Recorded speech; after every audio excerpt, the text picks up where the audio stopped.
What is up, YouTube? Welcome back to Stocks by the Numbers. And today I just wanted to give a little update here on Verizon.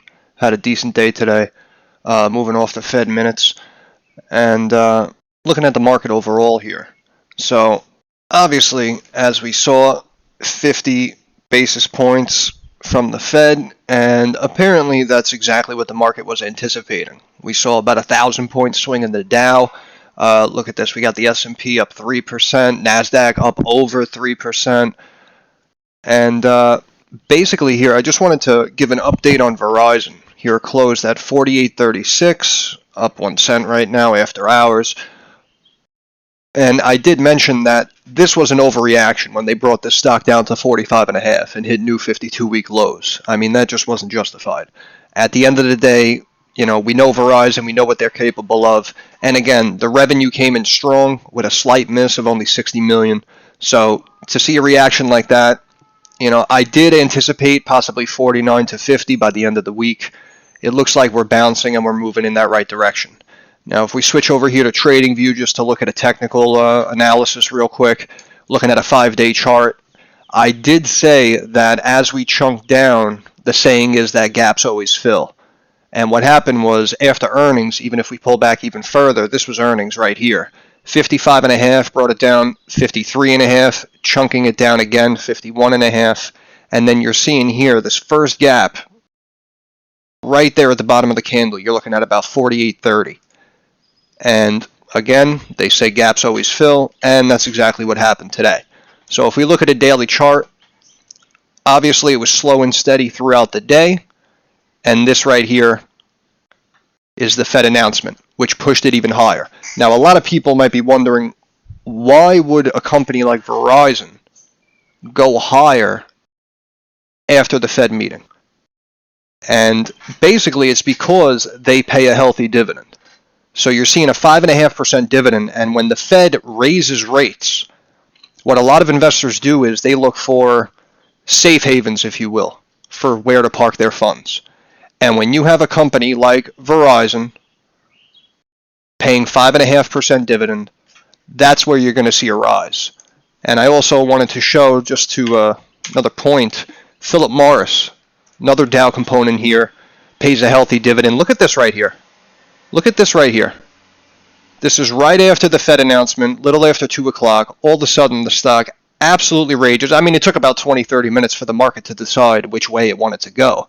But at the end of the day, when you have the Fed raising rates like this, you're going to see a rise in stocks like this. And if we look over here at the dividend, they're paying you $5 a share to own it, which is a 5% yield. So that's why I was saying yesterday that you might see pops in these high dividend paying stocks, because that's where people will look to park their assets, to continue to see growth, to continue to see passive income based off the dividends, regardless of what the market is doing. Now, I know I'm not making videos as often as I want to, but after the Fed meeting, I did also look at SLV, because I had a feeling that gold and silver were going to see some pops. And as you can see, again, just like what we saw with Philip Morris and Verizon, this is a safe haven. This is the hedge play. So that's why people will always say, if the markets get volatile or if stocks begin to sell off, have a little bit of gold, have a little bit of silver in your portfolio to try to hedge against any losses that you might take in the stock or bond market.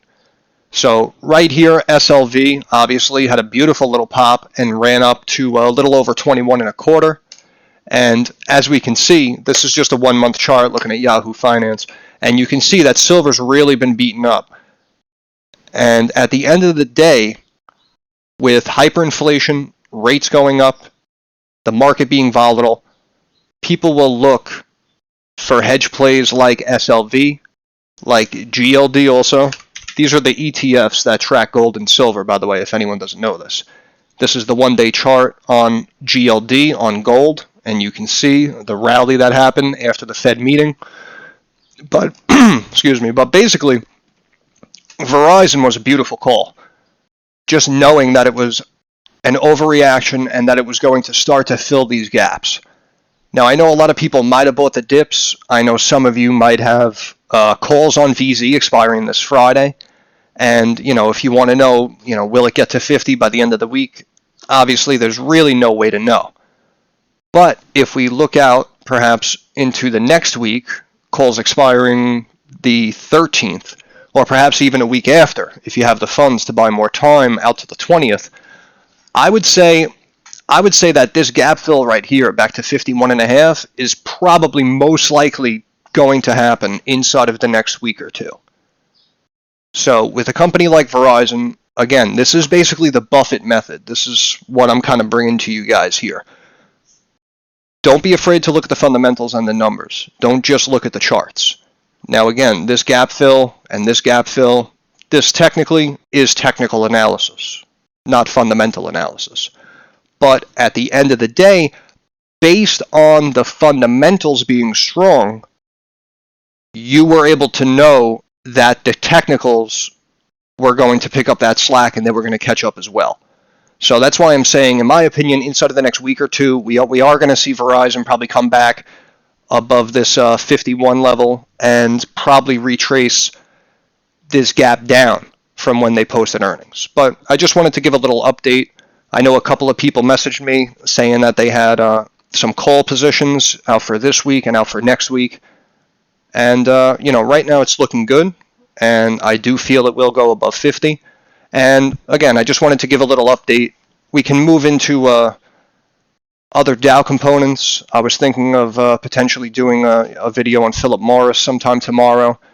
And if you guys have any questions, comments, or concerns, again, please don't hesitate to put it down in the comment section.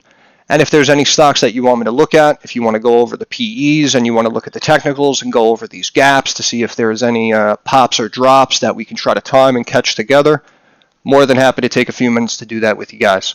So, again, this is Stocks by the Numbers. Thanks for stopping by, and moving forward, I hope everyone is successful and everyone makes a couple of dollars.